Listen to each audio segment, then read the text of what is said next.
Welcome back to the Anfield Exchange. It's finished Liverpool 4, Bournemouth 2, and what can I say about that? That was absolute chaos. It's a far cry from the Liverpool of last year, where it was controlled, it was measured. Arne Slot seemed to have a plan for every possible scenario. That was, like I say, that was chaos.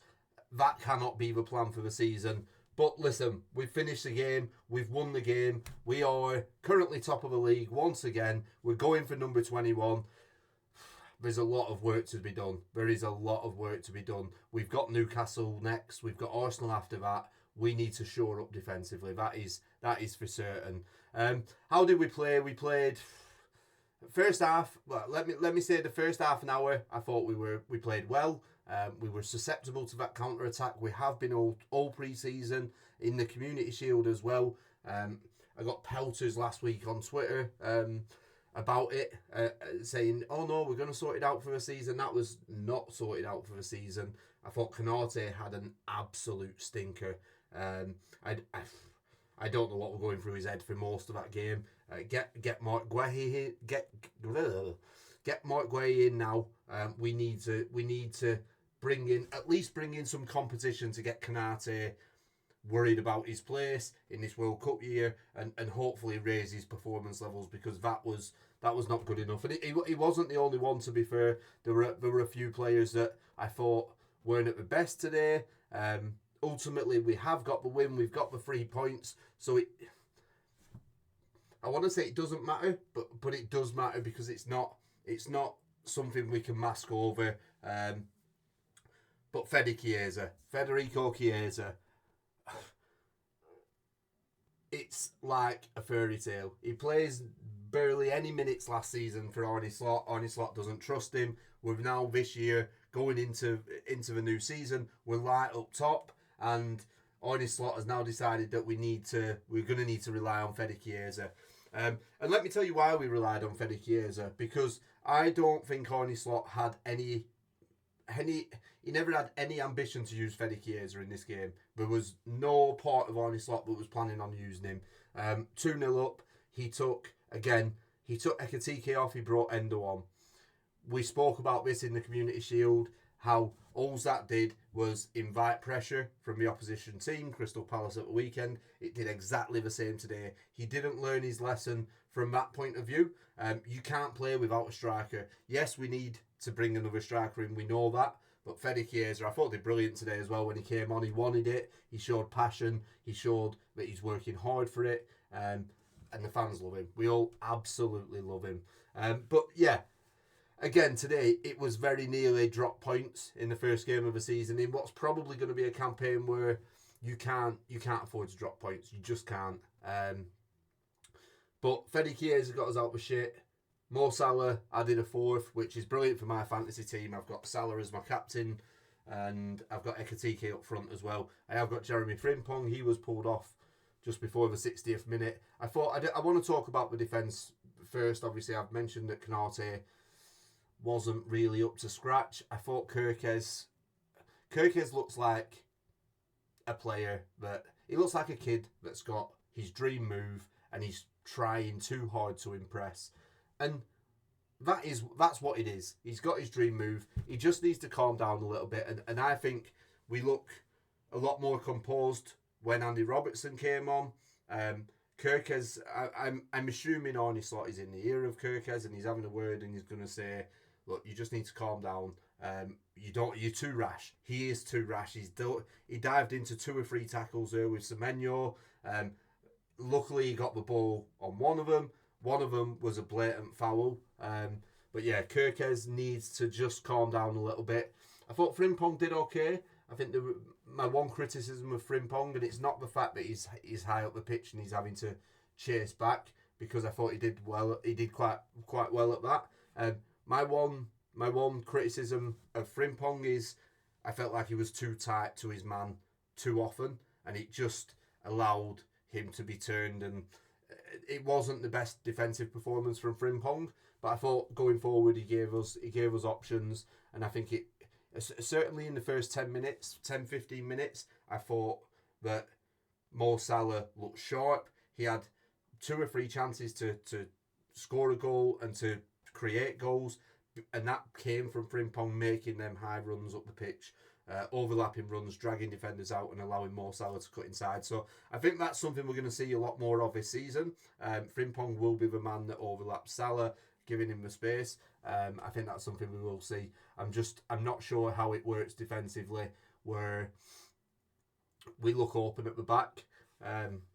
And even more so when Endo came on and Joe Gomez came on. There were a point when Bournemouth scored the equaliser where, again, we saw it at the weekend. Canate and Van Dijk are the two men furthest back, but the wing backs are up. Robertson was okay, he was alongside, but Endo was so high up the pitch, and when Bournemouth break on the ball, Semenyo's, he's a quick player, but Endo can't get back, Joe Gomez can't get back, and you're left exposed at the back. We've seen it time and time again where we're conceding goals for it. And that's been our story of pre-season. We're conceding too many goals. The creases haven't been ironed out. It's the first game of the season. Like I say, we go away to Newcastle in 10 days. That's going to be a tough game. And my worry is if we defend like that against Newcastle, against Arsenal, we're going to be in trouble. We're going to be in trouble. Luckily, look, we've got away with it. We've won the game today. I do want to just touch on VAR as well a little bit. It took 14 minutes of this game for VAR to, again, make the wrong decision. Absolutely ludicrous decision. Senesi, ball comes up to Senesi. And granted, I'm not referring to the first handball. The ball hits his knee, it bounces off his arm. I'm not saying that's handball. But then as the ball's bouncing through on goal for Hugo Ekitike to run onto, you see the motion where he pushes his hand towards the ball and he touches it with his fingertips. It's a blatant handball. Now, look, I'm not going to sit here and say it's a red card. There was a long way for the players to travel. Was it a goal scoring opportunity? Yes, it was an opportunity. I'm not sure if it was a red card, but it was certainly a handball. And look, I'm not too bothered about it because in the end we've got the result. But it's those fine lines in this league table in this season, and I think plenty of teams felt it last year. Aston Villa lost out on Champions League football because of it, where they slipped up against Man United, I think it was, at the end of the season, and ultimately fell into 5th place. It's the fine margins, and to be honest, if VAR cannot get those decisions right, then again, it's a serious problem for the league and something that needs to be looked at. We've had one game and we've already had one controversial incident within that game. I think the reason they've done it, and I sort of understand it to a degree, it felt like the decision was rushed, and I feel like they've done that to try and not slow down the tempo of the game, because the tempo was quite high tempo today in terms of there wasn't many stoppages, but I think they've probably tried to rush to a decision with that, just to keep the game going. But yeah, look, what can we say? Anthony Taylor, it's not the first time we'll see him make a mistake. And to be fair, it wasn't even Anthony Taylor's fault. It was whoever was on VAR. But yeah, take that away. That's just a little sort of gripe I've got. What I do want to talk about, though, Hugo Ekitike. What a player he's shown in that first game against Crystal Palace in the Community Shield. I thought it was brilliant. His link-up play was brilliant. And again tonight, he got his goal. Okay, he got a little bit lucky, but what I liked about his goal was it was a movement. So we've got this guy up front who he seems to be playing two roles for me. He seems to be, one, a target forward, so he holds the ball up and he brings other players into play. But when he's not doing that, he seems to be a box-to-box midfielder. There was a point at the end of the first half where he's sprinting back and he's not made the tackle, but he's put the attacker off, and do you know what I mean? He's sprinted past 4 or 5 Liverpool players to get there. But the goal itself, he's come inside, he's in the middle of a pitch, he's played a nice 1-2 with McAllister. McAllister's got the ball, and it's the movement of the players around him and the movement of Ekitike where he finds the pocket between 4 players in the Bournemouth team. He picks the ball up, lovely first touch. We saw that again in the Community Shield, and the way he gets lucky to get it round Senesi and find himself 1-on-1. But it's the composure as well that we saw. He didn't panic, he didn't rush. I feel like if that was Darwin Núñez in that situation, and as much as I love Darwin Núñez, he'd have smashed it. He'd have smashed it. He'd have put it wide. He'd have gone straight to the keeper. Hugo Ekitike took his time. He was composed, and he sent. How do you send the keeper a wrong way on a 1-on-1? He's done that. So yeah, and I thought everything about his game tonight was brilliant. His movement, his hold up play, his passing, just a brilliant player. And I'd beg the question. Look, I think it's all our dream target for Alexander Isak to come to the club. But do we need Isak? Because I'm not sure I'm comfortable. Look, the figure's 150 million. I'm not sure I'm comfortable spending 150 million on a player that is going to stunt the growth of this striker that we've brought in.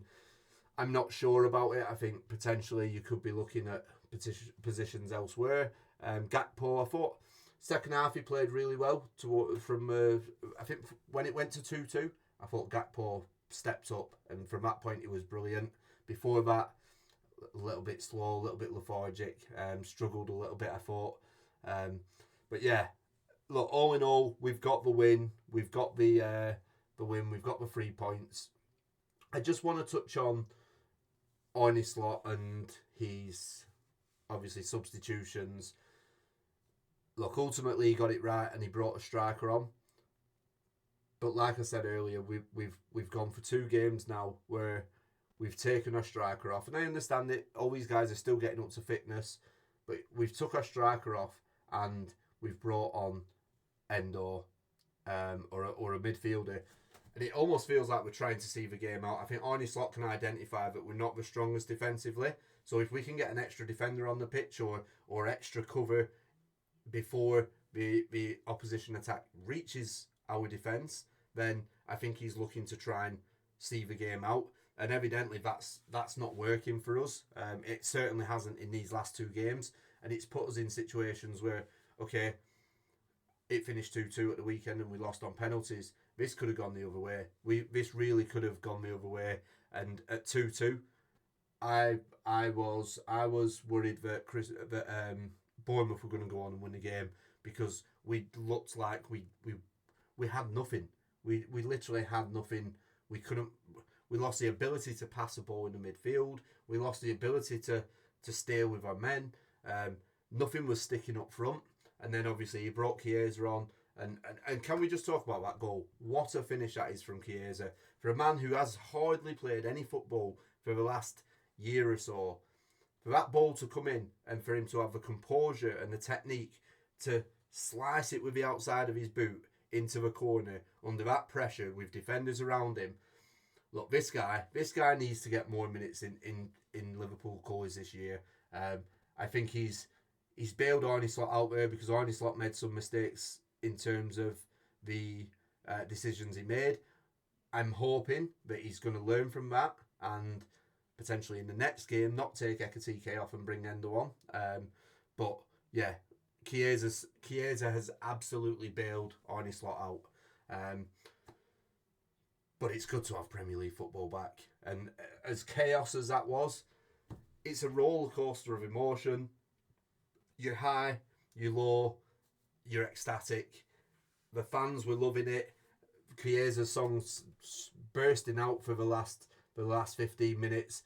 Brilliant. And then Mo Salah as well, getting on the score sheet. I thought Mo Salah showed moments tonight, and he's shown moments that he's still got it, but he also shown moments that there is a decline coming, and I think we need to accept that. It's tricky because the moments he has are unbelievable, and on another day, Mo Salah could have had 2 goals, 3 assists tonight.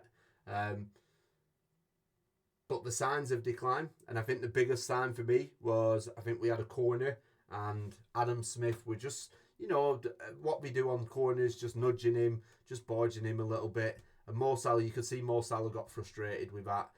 He's ended up He's ended up pushing Adam Smith away, and you can see he's fuming. And I don't think it's so much with the fact that he's being pushed and he's being sort of dragged around on the corner. I think it's more to do with he's frustrated at, one, how he's played, and I think he subconsciously knows that it's a lot harder for him now to beat his man.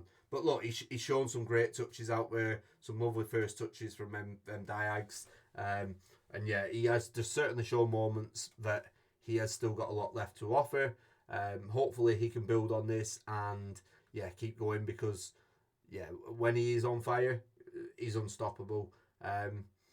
Yeah, a few other players. I thought McAllister did okay today, considering he's not match fit. He's struggling out there. I think he got a good 60 minutes, 70 minutes, where yeah, he's not had much of a pre-season. So I thought he did okay from that aspect.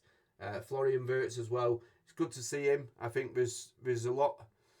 I think he still needs to settle. He's not quite hit the peaks of what we expect him to be. But from what I will say is Florian Wirtz throughout the whole pre-season since he's played,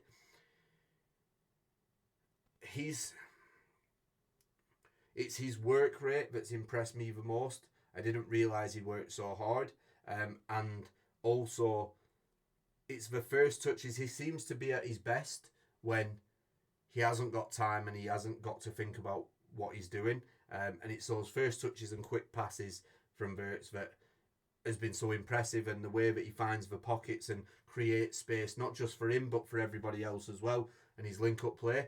I think there's moments where you sort of expect a little bit better. I think there was one where, in the first half, I think it was, where Alisson's played the ball to Van Dijk. Van Dijk's give it to Wirtz.